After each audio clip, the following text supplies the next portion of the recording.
Okay, everybody. So this is just a video demo of the sculptural line project, and basically what we're going to do is we got our base, and we're going to cut also a frame. But these you should have at least for this project just 2 sheets of Bristol board paper that has been cut 8 inches by 8 inches, and it's a perfect square.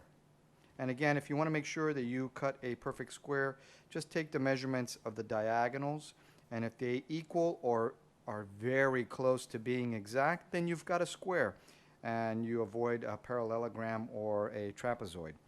So you need 2 squares that are 8 inch by 8 inch, and then you also need various strips that are cut like, thick, or let's just say wide, and you have thin ones right here, right? Thin ones, and you're just getting your ruler and you're just kind of cutting strips with your X-Acto blade. So you're going to cut various strips that are from, very thin to very thick, various lengths as well. And you can use that with you got to use the Bristol board, and to do that, you are going to need some of these materials, which is a metal ruler, okay? Preferably with a cork in the back. I don't have one here, but you're going to need your metal ruler.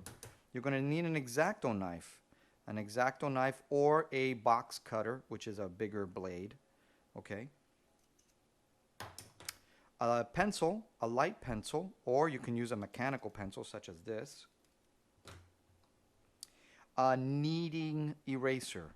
A kneading eraser. It's like bread, like when you knead bread, or the baker kneads bread. So it's an eraser that is very soft. It's like chewing gum. And the purpose of this eraser is for blending or smudging drawings. But it's also good for us because we can use this eraser after we make lines with our pencil to lightly erase those lines without really damaging the surface of the paper. If you don't have one of these, then a normal eraser will do. Preferably one that is not on the back of a pencil. Those red ones, they kind of mark the paper. And the most important thing that we are going to need is a double-sided tape dispenser. Now, this one from Elmer's dispenses dots that are double-sided. But you don't have to use the Elmer's one. You could use, you can use a regular one that leaves like a double-sided tape. So there are many different brands, but the most important thing about this when you purchase it is that it needs to be a permanent bond, or it has to be like something that bonds, because they also sell these that are removable in case you're doing scrapbooks or you're putting down, pictures on a board, but then later you want to remove it and then move it around. So you have removable adhesive, and then you have permanent adhesive. You want permanent adhesive. Okay, you can get like a 2-pack or a 3-pack, or like one very large one like this. All right, so let's get started. The first thing we're going to do is we're going to cut our papers 8 inches by 8 inches, and we have that already, so we've got 2 of them. And the next thing we're going to do, according to the instructions, is to create a framed window. So let's go ahead and do a framed window. And what I am going to do, and it has to be a border of 2 inch by 2 inch by 2 inch.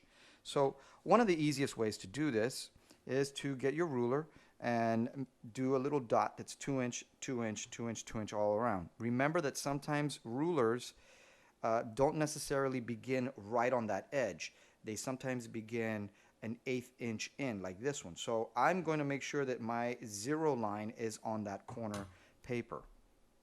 All right, so I'm going to do 2 inches, and over here I'm going to do 2 inches, and then I'm going to turn this, and I'm going to do this all around.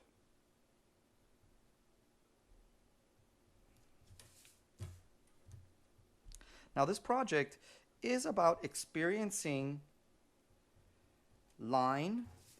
You're going to experience line in terms of thick to thin, You may not be experiencing line with the value of light to dark, but you're definitely going to experience it of thick lines and thin lines. You're also going to physically experience lines that are curvilinear, and lines that are very straight edge with bends and folds, which would be considered rectilinear. So I've made my dots all around, 2 inch, 2 inch, 2 inch, 2 inch, and now very lightly with my pencil, I'm going to very lightly draw and connect those dots. And the good thing is that we're going to make this the back, so it's okay to see these lines.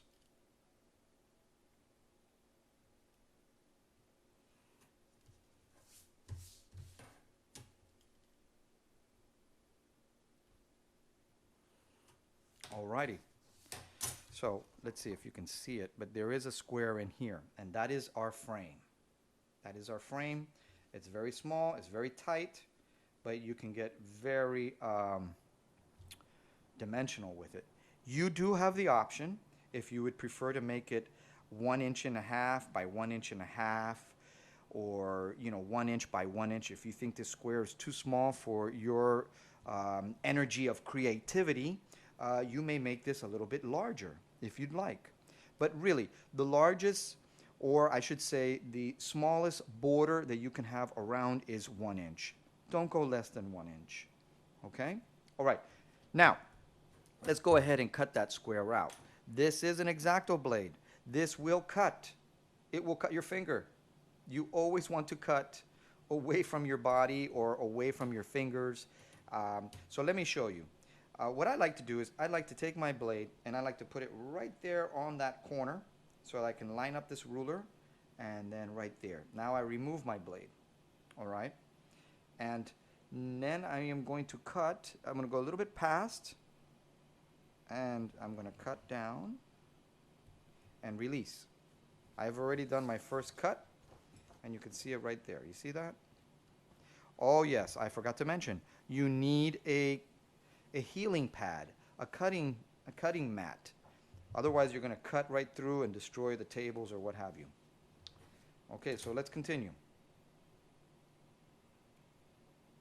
Notice that I do not have my fingers over this line, because if I'm cutting, I'm going to cut my finger or cut the nib of my finger. Okay, so always, keep it behind, and you need to press down and cut across.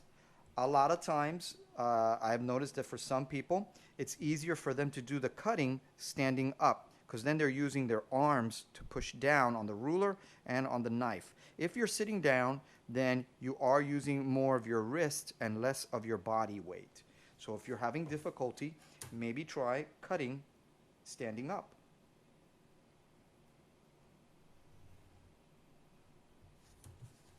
Now, I've done this project with various colored paper, and that also looks very interesting, very nice. But for what we are going to do, which is part 1 and how it's going to be used for part 2, it's best to use just white paper so that you really can see the lines. All right, here we are. This is our frame, our window, right in here. Now this has the line marks. You could erase it if you'd like, or you could say this is the part that no one's going to see. It's going to be this way. And this is what's going to happen. We're going to have something like this. So you see that? There is our window frame. All of our activity happens in here. Okay? Now, the next thing we're going to do is we're going to mark where, very lightly, how far or where does this picture plane begin. And so what I do is I take my pencil and I very lightly make a dot on all 4 corners for the background here, and a dot in the middle. So I have a little register mark, mark, mark, mark, mark, mark, mark, mark. That's 8. Now I'm going to remove this, and again, it may be difficult for you to see it, but I have my marks in here. This is better than getting a pencil and drawing a hard line.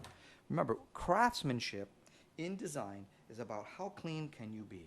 And you want to be very clean. So here I notice that I have a little bit of a smudge. So I'm going to go ahead and lightly erase that. All right, here we go.